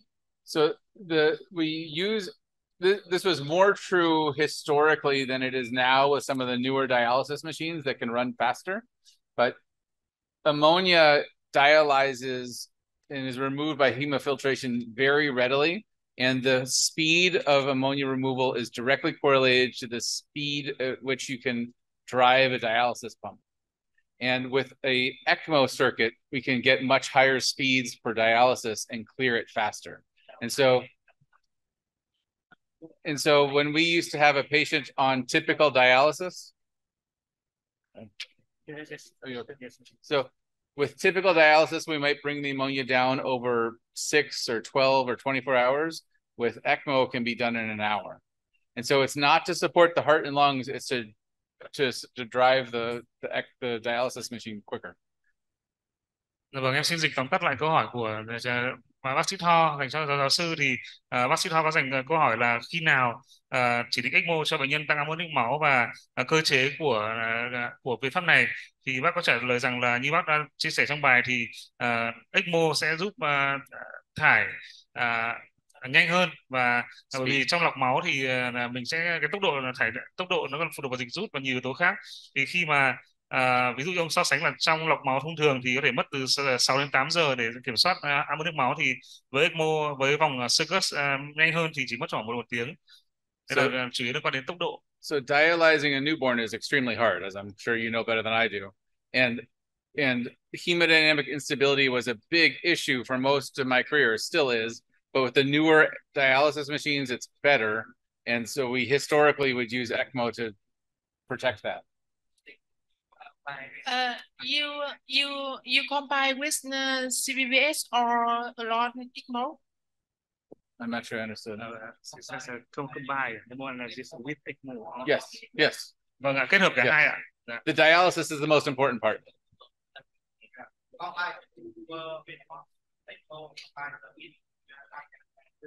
Yes. Vâng, chúng ta sẽ kết hợp cả hai phương pháp lọc máu và ECMO ạ. There was another question. Bác sĩ Ánh ạ.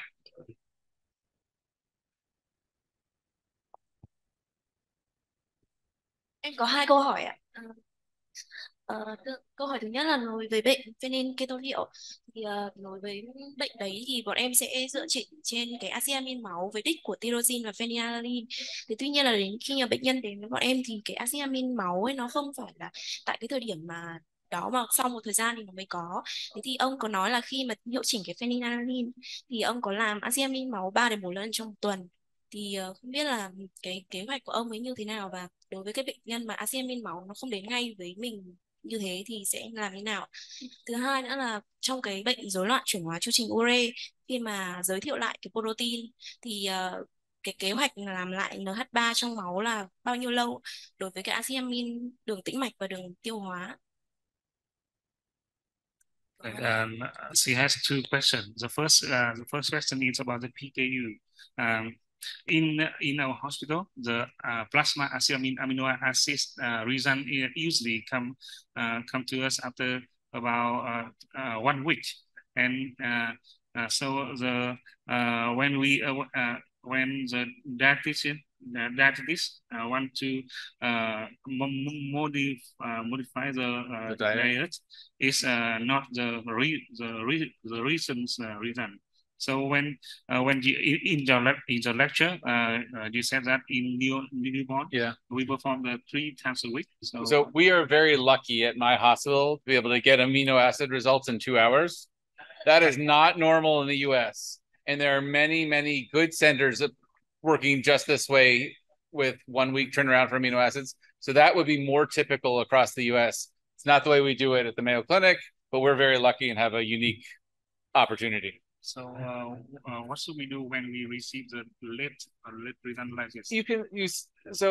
You still respond and try to adjust and anticipate what the patient needs. It's not as granular, it's not as fine-tuned as what you can do with faster turnaround, but that's still very good, and many places do it that way in the US. Okay. For the second question is about the answer that one first. Yes, okay. Yeah.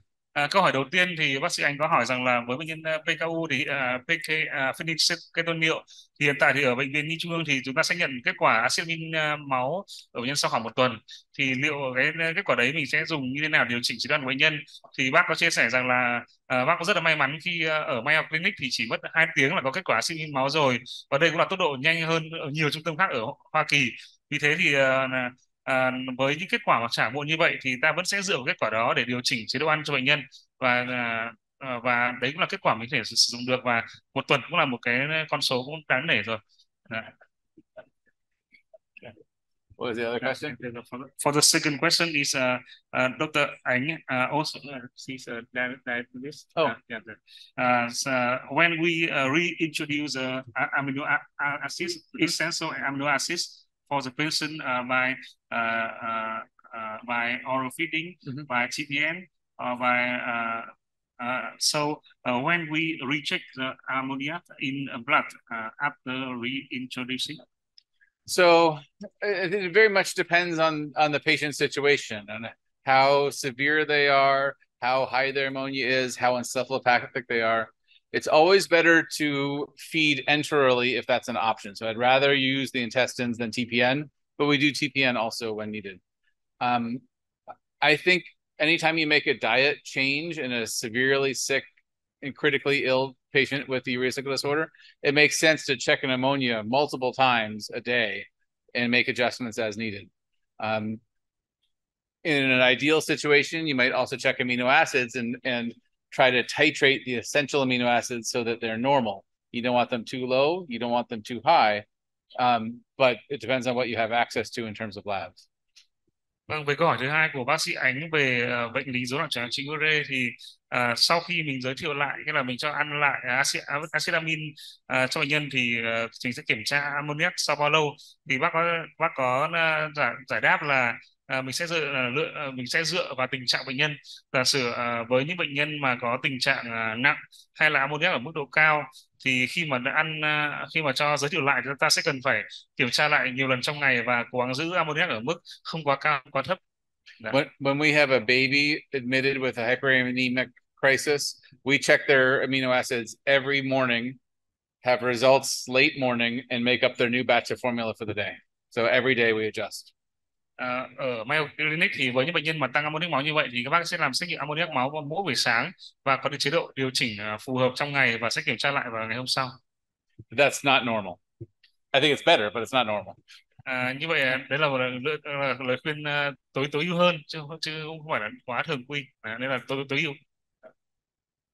Other questions? Mình có câu hỏi nào khác không ạ?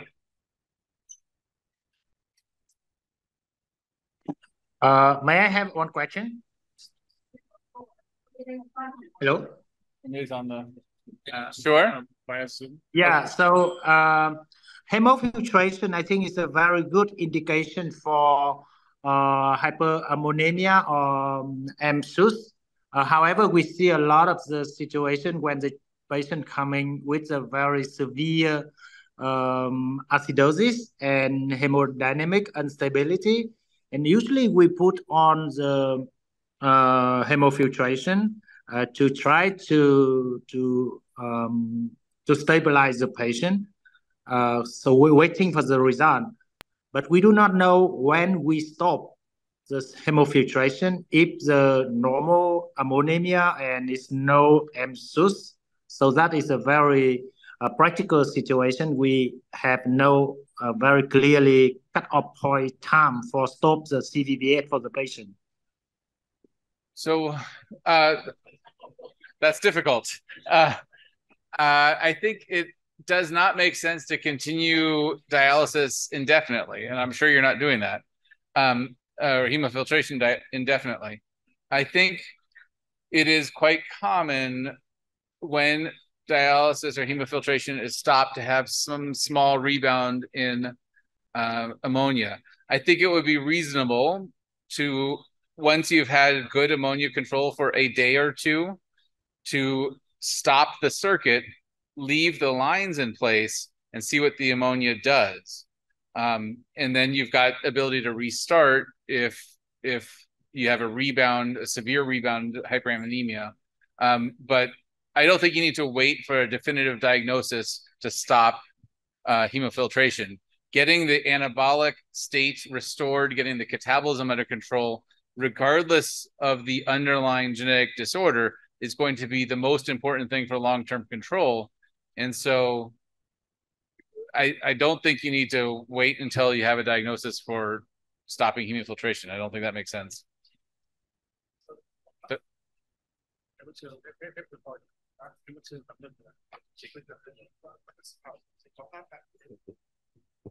Bác sĩ Phúc nói là trong trường hợp mà nặng vào ấy, trong trường hợp nặng như kể cả toan hay là gọi là tưới máu không ổn định thì có khi phải chỉ định lọc máu, nhưng mà đến khi lọc máu đến khi nào là câu hỏi, bởi vì nếu chúng ta lọc máu mà chúng ta không biết được chẩn đoán thì ông nói rằng là thật ra cũng không cần phải lọc máu cho đến khi nào mà biết được chẩn đoán đâu, cứ lọc đến khi mà nó ổn định thôi, và sau đó chúng ta sẽ dựa vào các xét nghiệm để mà chẩn đoán sau, chứ không phải là chúng ta phải lọc liên tục đến khi có chẩn đoán được.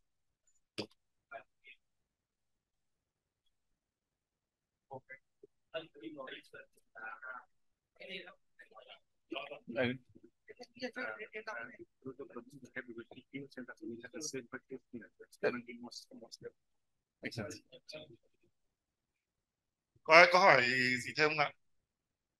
Vâng. Vâng. Please move to second talks. Okay. We have brief. I'll be fast. All right. Thank you very much. How do I change? Các anh chị cố gắng kiên nhẫn thêm chút nữa, ông sẽ trình bày ngắn về các cái tiến bộ về điều trị một số bệnh chuyển. How do I change to the other top? Oh, there we go.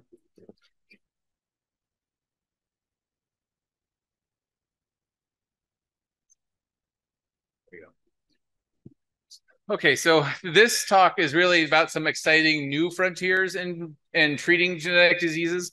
A lot of the principles that we just talked about for inborn errors have been present for many years. We're definitely continuing to get better at treating them, but they're still the same principles. Fortunately, we have some new ideas for treating genetic diseases that are very exciting. Sau đây là bài chia sẻ về những phương pháp điều trị mới của bệnh lý di truyền. The two main categories that I focus on are gene therapy and antisense oligonucleotides, or ASOs. Tôi sẽ nhấn mạnh vào hai phương pháp điều trị chính, đó là liệu pháp gen và liệu pháp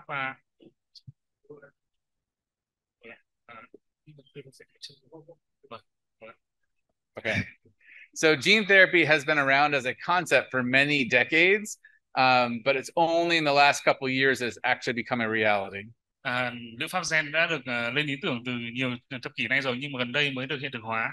Fundamentally, this means that we modify viruses to use the viral machinery to deliver a gene we want to a patient that has a genetic disease. Ý tưởng là ta sẽ sửa đổi một số gen của một số con virus đưa vào cơ thể để sửa đổi những bất thường của trên người bệnh.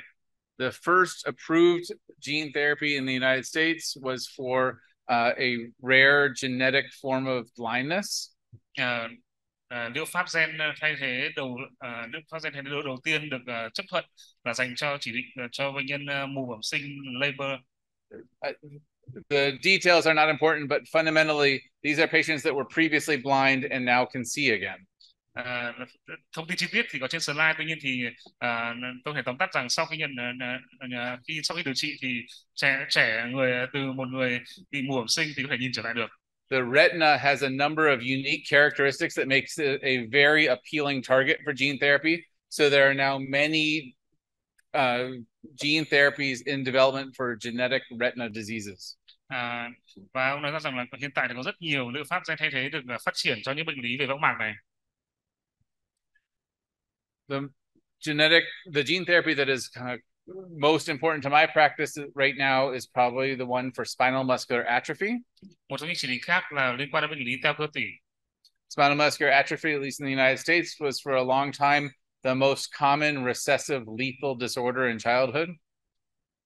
Đây cũng là một trong những bệnh lý thường gặp ở Hoa Kỳ trong nhiều năm qua. Almost everybody with spinal muscular atrophy, both in the United States and here in Vietnam, have a deletion within the SMN1 gene. Nguyên nhân hay gặp nhất là do mất đoạn trên gen SMN1. With the gene therapy, there's a modified viral vector to deliver a normal copy of the SMN1 gene. Cơ chế là sử dụng AVV9 như là một vector để mang gen sửa đổi gắn vào cho người bệnh. This particular virus is nice because it can cross the blood-brain barrier and target brain and spinal cord neurons. Với vector này thì có ưu điểm vượt trội là đi qua được hàng rào màu não và nhắm trúng đích vào hệ thống thần kinh trung ương. The first trial was in 15 patients with predicted severe disease. When given before symptoms, they all did well, survived without requiring mechanical ventilation or tube feeding. Và với thử nghiệm đầu tiên thì với 15 bệnh nhân ở thể nặng thì bệnh nhân sau dùng thuốc thì an toàn và có đáp ứng. This new treatment prompted the addition of spinal muscular atrophy to newborn screening. So now typically these treatments are given at around 2 weeks of age before a patient shows any symptoms, and patients are doing very well. Vì theo cái tủy cũng nằm trong chương trình sàng lọc sơ sinh, vì thế tối ưu điều trị một số bệnh nhân điều trị từ 2 tuần tuổi trước khi có những triệu chứng yếu cơ đầu tiên. Current gene therapies that are approved in the United States include the spinal muscular atrophy, a new one for X-linked adrenoleukodystrophy that is interesting because that's an ex vivo gene therapy where we take a patient's bone marrow, stem cells out, treat them in the lab, and then return them as a bone marrow transplant. Trên đây là danh sách những bệnh mà đang có liệu pháp gen thay thế phù hợp, liệu pháp gen trị liệu phù hợp và kết hợp với những biện pháp điều trị khác. We also have new gene therapies available for hemophilia, beta thalassemia, and Duchenne muscular dystrophy. Chúng ta còn có những liệu pháp gen trị liệu dành cho bệnh hemophilia B, beta thalassemia và loạn dương cơ Duchenne.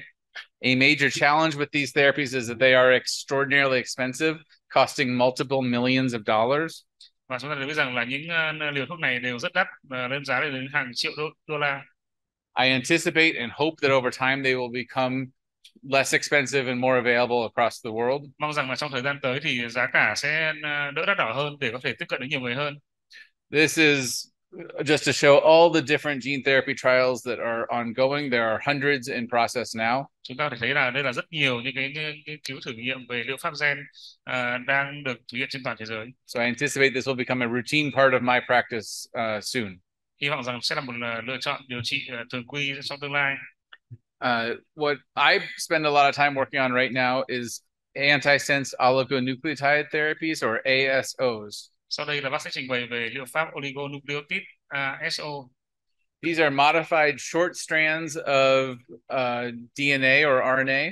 They are modified so that they are not broken down by enzymes.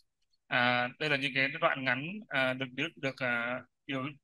điều chỉnh của ADN và nhằm trúng đích vào những cái biến thể gây bệnh và đặc hiệu. Depending on the particular kind of mutation a person has, we may be able to block that mutation and reduce its effects. Tùy thuộc vào cái đặc điểm của đột biến đó thì sẽ có những cơ chế phù hợp. Another good example is spinal muscular atrophy again. Tôi sẽ quay trở lại với ví dụ về bệnh lý tăng cơ tủy. One of the interesting things about this gene is that all of us have a second gene called SMN2, which is nearly identical but not effective because of a small change just outside one of the exons that leads to abnormal splicing. Ông có nói về gen SMN2, một gen đa hình gen cùng nguồn gốc của SMN1 là cơ sở để xây dựng nên liệu pháp này. So in the normal situation, the SMN1 gene is intact, all 8 exons are expressed, and the SMN2 is not because of this mutation that leads to exon 7 being skipped. Chúng ta có thể thấy rằng là cái giữa SMN1 và SMN2 thì có một số thay đổi, thì thế không sản xuất ra được cái enzyme, cái sản phẩm giống như nhau. In a patient with SMN1 disease, where the SMN1 gene is mutated and so they have spinal muscular atrophy, we can give this medication that blocks that splice site and restores normal activity to the SMN2 gene, and it can be quite effective. Khi mà ở với liệu pháp này thì ta sẽ chỉnh sửa một chút ở gen SMN2 để tạo ra những cái protein chức năng thay thế cho cái SMN1 đột biến.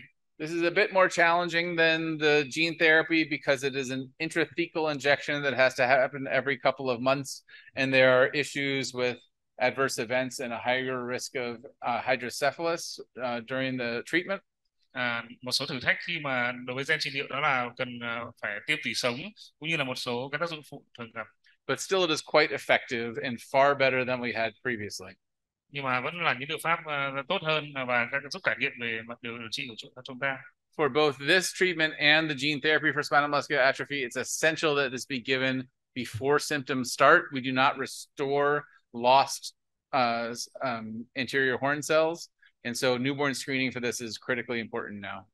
Chúng ta sẽ cần điều trị, phát hiện sớm để điều trị trước khi có triệu chứng đầu tiên để không bị mất những cái chức năng sừng trước tủy sống. Another example is a treatment for Duchenne muscular dystrophy, which I'm sure you're all familiar with. Một ví dụ khác về bệnh lý loạn dương cơ Duchenne. DMD is caused by mutations in the longest human gene. It has 79 exons. Compared to that, to the spinal muscular atrophy gene, which has 8. Là do cái đôi gen do bất thường của một cái gen dài nhất trong cơ thể người, kéo dài đến 79 exon. If this gene is eliminated, if this protein is eliminated, the result is Duchenne muscular dystrophy. If you produce a smaller, shorter dystrophin gene, they have a much milder disease called Becker muscular dystrophy. Khi mà đột biến mà mất hoàn toàn cái lượng protein dystrophin thì gây ra bệnh loạn giữa gen, nhưng nếu có thể sản xuất được một chút thôi thì có thể có cái trở thành cái thể nhẹ hơn như là Becker. There is a relatively recently approved ASO therapy for this disease that causes skipping of a section of the gene where many patients harbor mutations, and so it shortens the functional gene and leads to a milder phenotype. Bác vừa nói về cái chế phẩm sen là dựa trên cơ chế bỏ qua exon số 51 để tạo ra thêm protein dystrophin để chuyển từ thể DMD sang thể Becker nhẹ hơn. This shows just relative to control patients who have steady decline over the years. They have much slower decline and even some plateauing with treatment. Chúng ta thể thấy là cái đường màu xanh là đường được điều trị thì nó được cái tiến trình bệnh nó chậm hơn rất nhiều. You can see the dystrophin in a muscle biopsy. Patients before treatment have almost no dystrophin produced, but after treatment they have essentially normal looking muscle cells. Để thấy là trên trước và sau điều trị có thay đổi rất đáng kể và rõ ràng về cái lượng protein dystrophin. There are currently approved antisense oligonucleotide treatments for other Duchenne muscular dystrophy deletions, amyloidosis, acute porphyrias, certain cancers, and certain forms of familial hypercholesterolemia, with more in development. Những bệnh lý khác mà có thể điều trị bằng liệu pháp oligo là những cái bất đoạn khác của DMD hay là những bệnh lý ung thư chuyên biệt đặc hiệu. What I'm now spending a lot of time on is thinking about single patient drugs, single patient trials. Cái thử nghiệm đơn cho một bệnh nhân thôi, cho một bệnh nhân. Ông đang nói, chuẩn bị nói đây.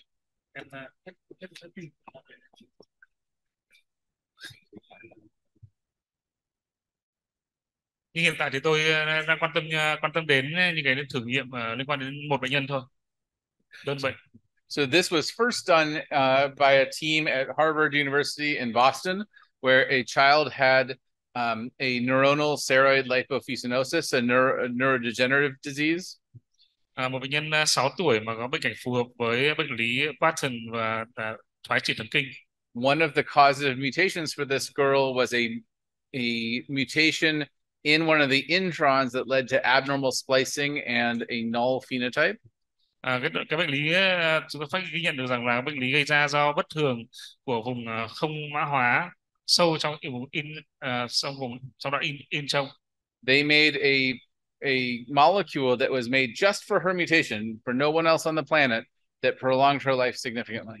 Và chúng tôi tạo ra những cái oligo chuyên biệt chỉ chặn đúng cái vùng đấy thôi, dành cho đúng bệnh nhân đấy thôi, cho đột biến đó thôi, để làm chậm lại tiến triển bệnh. So we have many patients with mutations like this, either gain of function mutations or novel splice site variants, that we can make compounds specific to that individual's mutation. Chúng tôi có thể tạo ra những cái phức hợp mà giải quyết từng những đột biến cụ thể như vậy ở nhiều bệnh nhân.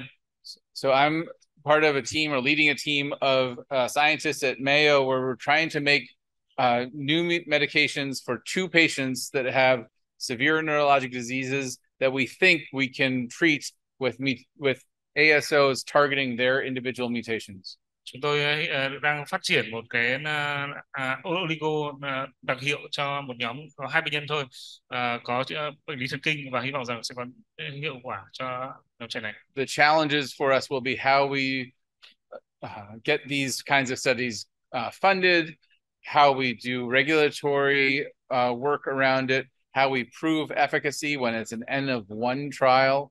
But I think these are all overcomable, and I hope and anticipate this will become a normal part of my practice going forward. Cái khó khăn là làm thế nào để xin được kinh phí, xin được cấp phép, và như hy vọng rằng là với hiệu quả này thì có thể sẽ trở thành một cái thực hành trong tương lai. In the future, I think it will be extremely important to have quick genetic disease. I will talk tomorrow or later today about a program where we are doing ultra rapid genome sequencing on children in our intensive care units that I think is showing great promise for rapid identification of patients with genetic conditions. Về câu chuyện ở tương lai thì chúng ta sẽ mong rằng sẽ có những cái phương pháp chẩn đoán phân tử nhanh hơn, như là bài nói chiều nay của tôi về giải trình tự gen khẩn cấp để chẩn đoán bệnh cho bệnh nhân. When we make diagnoses before damage is done, we should, and I hope we'll be able to cure them. Chẩn đoán sớm hơn, hy vọng rằng có những biện pháp để có thể điều trị cho trẻ.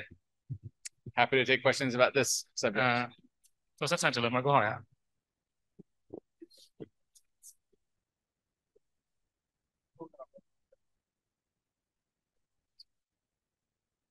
Thank you so much. Sure. Có hai câu hỏi gì không ạ?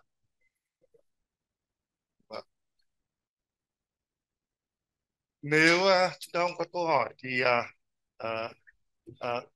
thông điệp sáng nay thì tôi thấy ông bác sĩ Lanpher nhấn mạnh cho chúng ta là bất kể một trẻ sơ sinh nào mà trong tình trạng nặng thì chúng ta cảnh giác với tăng ammoniac, và chúng ta luôn luôn nhớ là kiểm tra ammoniac, bởi vì cái kết quả điều trị nó phụ thuộc vào cái thời gian mà đứa trẻ tăng ammoniac.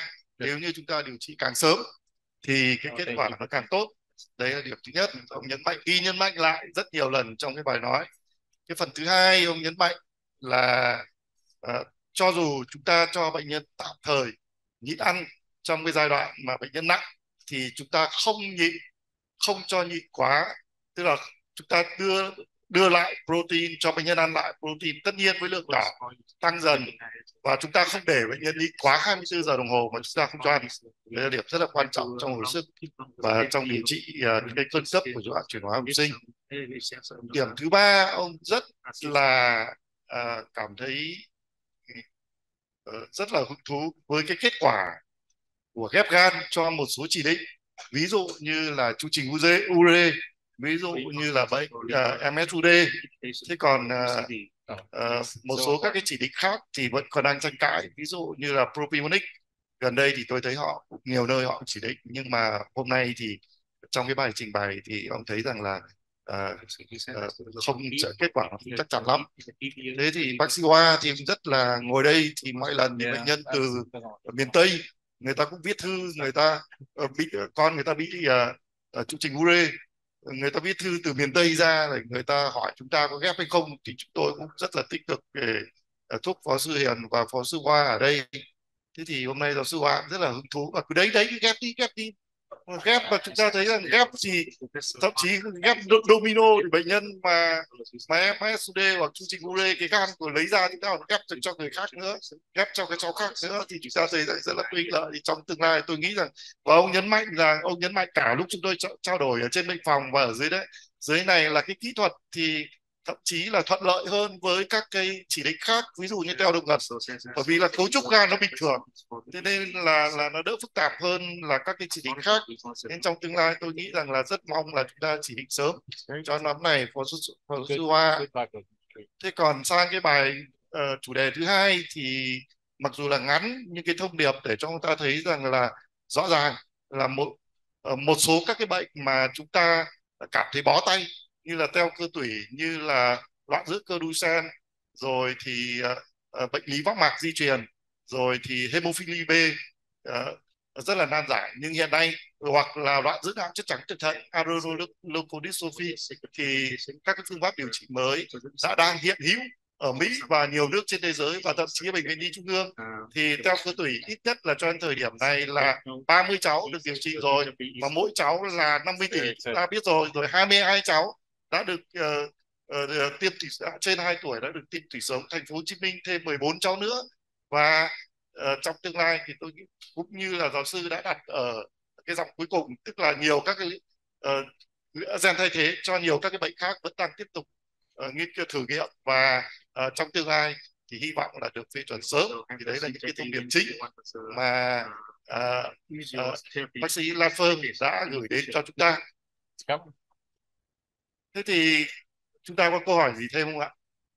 Nếu không có câu hỏi gì thêm thì chúng ta xin tất cả chúng ta lưu ý là chiều hôm nay thì 2 giờ chiều thì ở hội trường Hà Nội các bác sĩ hồi sức cấp cứu sẽ trình bày 2 ca bệnh rất là khó, và ông vừa nhìn thấy vì cây chuyển say lên chúng tôi hôm qua rồi, trông rất là căng thẳng. Thế và sau cái phần trình bày đấy thì ông sẽ trình bày ngắn về một chủ đề nữa mà ông có rất nhiều kinh nghiệm, tức là gọi là rapid genome sequencing, tức là giải trình tự cách khẩn cấp toàn bộ hệ gen trong hồi sức cấp cứu sơ sinh cũng như hồi sức điều trị tích cực để phát hiện các cái bệnh hiếm để chúng ta có thể điều trị sớm, đặc biệt là những cái trường hợp nó không rõ ràng, ví dụ như là tiến sĩ Phúc vừa trình bày nó cứ toan thôi và nghi ngờ, thế sau đấy là mình cứ lọc máu, huyết động không ổn định, mình cứ lọc máu và lọc đến bao giờ nữa, thế để chờ kết quả. Thế thì hóa sinh thì cũng có hạn, cũng có giới hạn nhất định, chúng ta không thể phát hiện được toàn thể các cái bệnh di truyền hiếm đâu. Thế nhưng mà với cái giải trình tự thế mới thì cũng có thể chúng ta cũng có thể phát hiện được một tỷ lệ nhất định nữa mà giúp ích cho ông ta có quyết định điều trị sớm hơn.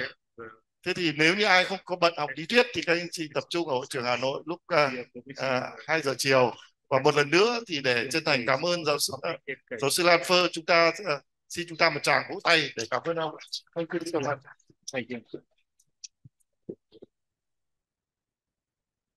Thank you.